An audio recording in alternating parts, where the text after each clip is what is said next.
In this video, we discuss my housing market forecast for the rest of 2021. All that and way more. Stay tuned because we're starting right now. Listen, I'm in the people business. I just happen to help them sell and buy amazing properties. I've dedicated my life to making your real estate dreams a reality. I bring the very best marketing and industry strategies to help achieve the goals of my clients, friends, and family. Welcome to the channel. Hey YouTube, it's no secret that there's one glaring factor that's turning the real estate market into the wild, wild west, and that is the current pandemic. If you're in the market to sell or buy, you probably want to know when it's all going to end. How long will this last? Now in June 2021, home prices increased 25% year over year. Now in that same time, the number of properties sold increased to just under 21%, but the number of properties for sale dropped almost 40%. Wow! And as of late, mortgage rates have reached record lows and are actually starting to tick up just a touch. The market over the past 12 years has increased steadily over time, and it has shown no signs of slowing down. An economic bump was on the horizon. However, the pin in the balloon to this surge was caused by the pandemic, mainly due to a variant and the potential reinforcing of more stringent CDC protocols as winter sets in. So how long do we have to wait? Well, really only time will tell. We have to wait to see how it all unfolds. But here are a few options of other top realtors in the area who look into their magic 8 balls and give us their insights as to what to expect in the market for the rest of this year. It is the belief that millions of the older millennial generations that are creating families and planning to purchase a home or property in the next few years. These generations could be planning on purchasing a home between 2022 through 2025. However, a great portion of that generation opted to purchase much earlier than this timeline, who bought during the spring and summer for fear of the market cruising higher and higher, and despite all that chaos. And if you want to learn more about buyer's advice I really think you ought to know, click up here on the card.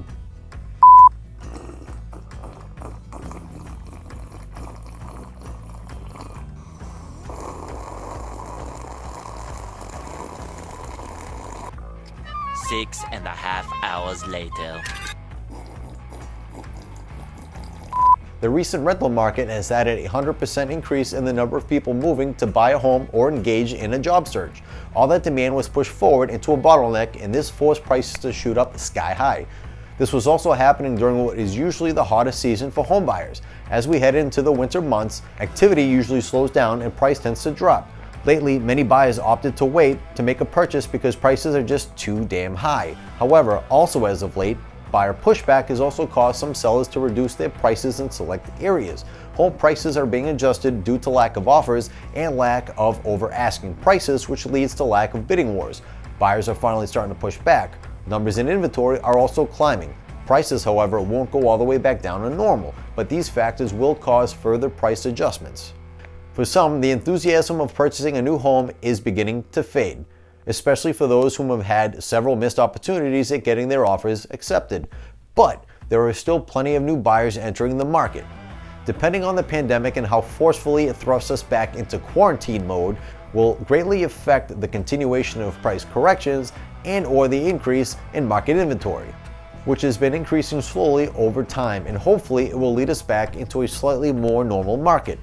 Here in Massachusetts, we're not seeing quite as many buyers lining up to see homes at open houses, and we're also not being presented with as many offers as the previous months past. Hey, what's going on? My name is Vasilios. Welcome to the channel. If this is your first time here and you want to get the latest actionable tips from a local realtor that actually save you time, save you money, and result in a smooth real estate deal, start now by subscribing and click that bell notification so you don't miss anything. And if you like the video, then, like the video. Now, back to it. Mortgage rates will most likely continue to increase at a slow rate. Many believe the market will soften as we enter winter months, especially if buyers continue to push back on these crazy high prices. Now, this is not just a Massachusetts issue, it's a national concern. Things are beginning to stall everywhere in the United States.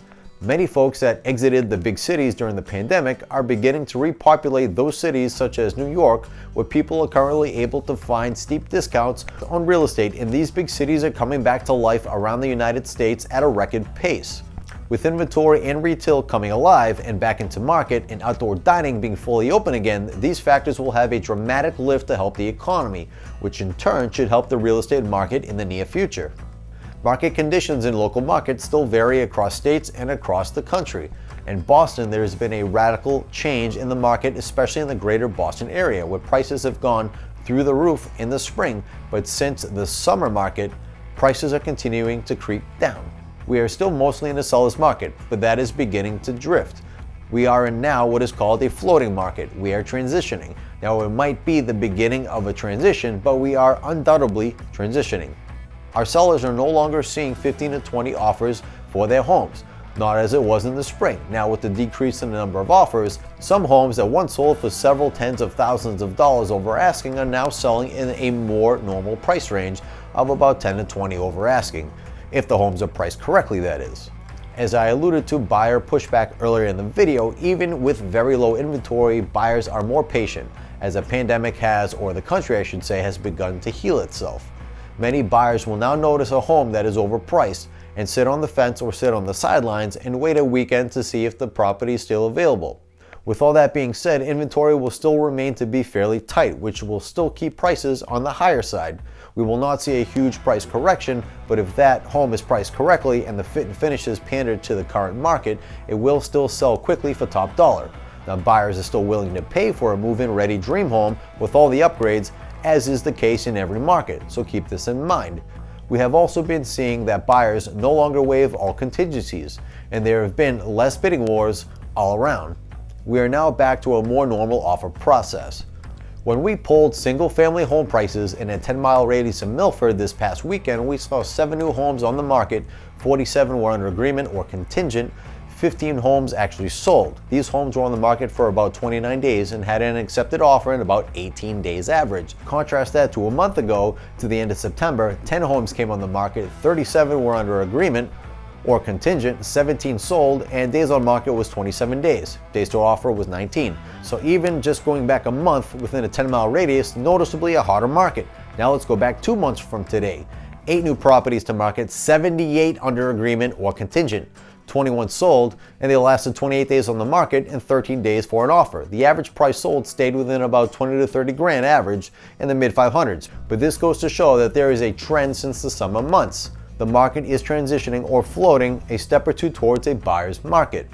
Hey guys, if there's anything in the world that you want to talk about or have a question, reach out anytime. No obligation, really. 508-821-8835. It could be about the weather, cars, real estate, racing, whatever. Now, if you like this video, then check out these at the top of your screen. And if you need a guy like me, I have a guy like me's info in the description below. As always, thank you for watching. I'll see you in the next one.